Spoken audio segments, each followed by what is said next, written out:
ચેનુભાઈ કાથરોટિયા, સાથીદાર મિત્રો ને આપ સૌનું સ્વાગત કરું છું. તાજેતરમાં વિડીયો ફોરવર્ડિંગ કરવા માટે અને અમારા સંદેશાઓ મોકલવા માટે વોટ્સઅપ ગ્રુપમાં જે કંઈ ફેરફાર કર્યા છે એ ફેરફાર આપ સૌએ સ્વીકાર્યા છે. એ સહકાર બદલ આપ સૌનો આભાર માનું છું. અને એ વોટ્સઅપ ગ્રુપમાં ફક્ત ને ફક્ત ફરીવાર કહું છું, માત્ર ને માત્ર આપણા સંદેશાઓને વિડીયોઓ જ આવશે. એડમિન તરીકે બહુ ઓછા મિત્રોને પાવર્સ આપ્યા છે અને એની સાથે સ્પષ્ટતા પણ કરી છે કે માત્ર આપણા સંદેશાઓ અને પાર્ટીને લગતી બાબતો જ એમાં મૂકવાની છે. આ સિવાય એક બીજું ગ્રુપ પણ તૈયાર કરું છું. એ તાલુકા લેવલનું ગ્રુપ ઊભું કરીશ કે એમાં જે કંઈ તાલુકાઓના પ્રશ્નો હોય એ પ્રશ્નો ઓપન હશે દરેક માટે. એ પોતાના પ્રશ્નો મૂકવા અને એ પ્રશ્નોનો નિકાલ માટે આપણે પ્રયત્ન કરીશું. જ્યારે જ્યારે પ્રશ્ન હોય ત્યારે એનો ઉકેલ એની સાથે જ હોય. આપણે એના ઉપર ચિંતન કરીએ, મનન કરીએ, એ પ્રશ્નના ઊંડે તળિયા સુધી જઈએ, એનો ઉકેલ આપણને આપોઆપ મળી જશે. એટલે હંમેશા આપણી જે કંઈ પોલિટિકલ પાર્ટી, આપણા રાજકીય પક્ષની સ્થાપના અને એના સંગઠન માટેનો જે ધ્યેય છે એ પ્રશ્નોનો ઉકેલ કરવા માટેનું છે. અત્યારની વર્તમાન વ્યવસ્થામાંથી સારી વ્યવસ્થામાં એને પરિવર્તન કરવું છે. અણઉકેલ પ્રશ્નોને આપણે ઉકેલવા છે અને ગુજરાતના રહેતા તમામ લોકોને એક આપણે સારું જીવન આપવું છે. ફૂટપાથ ઉપર પણ કોઈ રહેવો ન જોઈએ.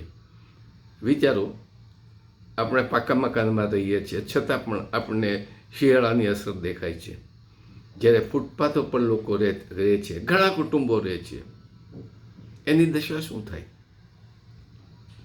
ઠંડી, તાપ, વરસાદ, ફૂટપાથ ઉપર જ એને રહેવું પડે છે. શું આ ભારતના નાગરિકો નથી? એને પણ જીવવાનો અધિકાર નથી? એની પાસે સુવિધા નથી, સારા પૈસા કમાવા માટેની એની પાસે કોઈ માધ્યમ નથી, એટલી આવડત પણ નથી, માટે એને ફૂટપાથ ઉપર જીવન વિતાવવું છે. અને આપણે એને ભિખારી કહીએ અને ધૂતકારી કાઢીએ છીએ. પછી ભીખ માગવાની ટેવ પડી જાય છે. પણ એને બદલે કોઈ સારું જીવન આપનાર કોઈ સરકાર વ્યવસ્થા કરે, રોજગારી આપે, તો એનું જીવન ચોક્કસ રીતે બદલાઈ જશે. આવા જ ધ્યેયથી આપણી પાર્ટીની સ્થાપના કરી છે. અને વારંવાર આપણે કહીએ છીએ કે આપણી પાર્ટીમાં કોઈ પણ પક્ષનો નેતા કે આગેવાન નહીં હોય, એનો કુટુંબનો સભ્ય પણ નહીં હોય. સામાન્ય કુટુંબમાંથી કે જેનામાં તરવરાટ છે, દેશ પ્રત્યે ભાવના છે, પછી એ ગરીબ હોય કે મજૂર હોય કે રિટાયર્ડ માણસ હોય, દરેકને આપણે એમાં સ્થાન આપીશું અને એની કાર્ય દક્ષતા પ્રમાણે, એની કેપેસિટી પ્રમાણે, એની લાયકાત પ્રમાણે આપણે એને કામગીરી ચોક્કસ સોંપીશું. અને આપણે કામગીરી કરવામાં કોઈ પૈસાની જરૂર નથી. અગાઉ પણ વાત કરી છે કે આપણે પાંડુરંગ દાદાનો સિદ્ધાંત સ્વીકાર્યો છે સંગઠનમાં. કોઈના તરફથી ચાની આશા રાખ્યા વગર આપણે કામ કરવાનું છે. હા, લોકોને છેતરવા નથી. ભાજપે સત્તા મેળવવા માટે રામનું નામ વટાવ્યું. આમ આદમી પાર્ટીએ શિક્ષણ છે, રોજગારી છે, આવા મોટા મોટા વાયદાઓ આપ્યા, સુશાસન છે, પણ એ પૈકીનું કાંઈ મળ્યું નહીં. કોંગ્રેસની વાત કરવા જેવી નથી, કારણ કે અત્યારે એની પાસે કોઈ આઈડિયોલોજી જ નથી. માત્ર એકાબીજાની ટીકા કરી અને સત્તા મેળવવાની વાત છે. એટલે આખા બધા તમામ રાજકીય પક્ષો એકાબીજાની ટીકા કરી અને લોકોને મૂર્ખ બનાવે છે. આપણે મૂર્ખ બનતા આવ્યા છીએ. હવે ગુજરાતની પ્રજાએ મૂર્ખ બનવું નથી. આપણે આપણામાંથી જે આપણું સંગઠન છે, પોલિટિકલ સંગઠન જે આપણે કરી રહ્યા છીએ, એમાંથી સ્થાનિક માણસને આપણે સારી વ્યક્તિને નેતાગીરી આપવી છે. એ નેતાગીરી એટલાનો અર્થ એમ નથી કે ધારાસભ્યની સીટ મળે છે એને નેતાગીરી કહેવાય, તાલુકા કે જિલ્લા પંચાયતના સદસ્ય બને કે હોદ્દેદાર બને એને જ નેતાગીરી કહેવાય, એવું નથી. વહીવટી ક્ષેત્રમાં આખું જ પરિવર્તન લાવવું છે. નવા યુવાનોને એ વહીવટી ક્ષેત્રમાં સામેલ કરવા છે.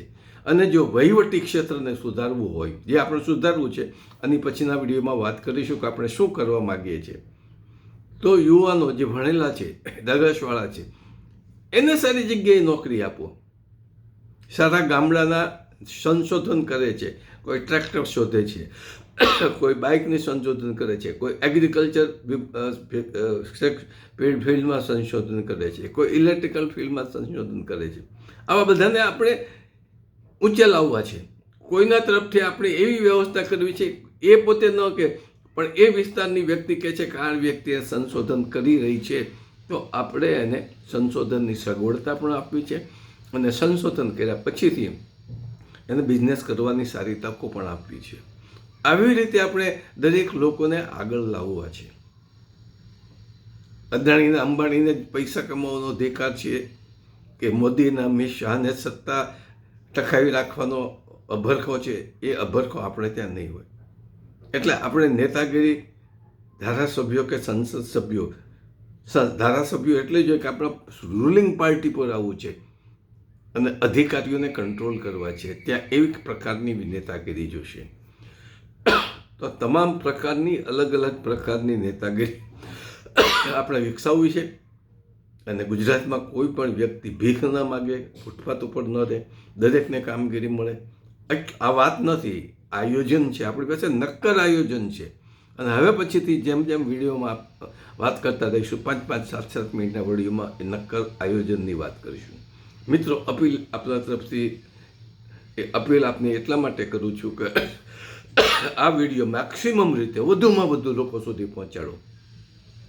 આ વગર પૈસે આપણે સત્તા મેળવવી છે, અને સત્તા મેળવ્યા પછીથી ગુજરાતની કાયાનું પરિવર્તન કરવું છે, ગુજરાતનું પરિવર્તન કરવું છે, ગુજરાતને ઊંચે લઈ જવું છે, સમૃદ્ધ બનાવવું છે, અને વિશ્વના એક સારામાં સારા રાજ્ય તરીકે ગુજરાતની ગણના થાય, ખુમારીવાળા રાજ્ય તરીકે, એવી આપણે કરવું છે.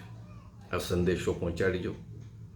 હવે માત્ર એક અમદાવાદનું ગ્રુપ બનાવવાનું બાકી છે, એ બનાવી લઈશ એટલે એ કાર્ય પણ પૂરું થશે.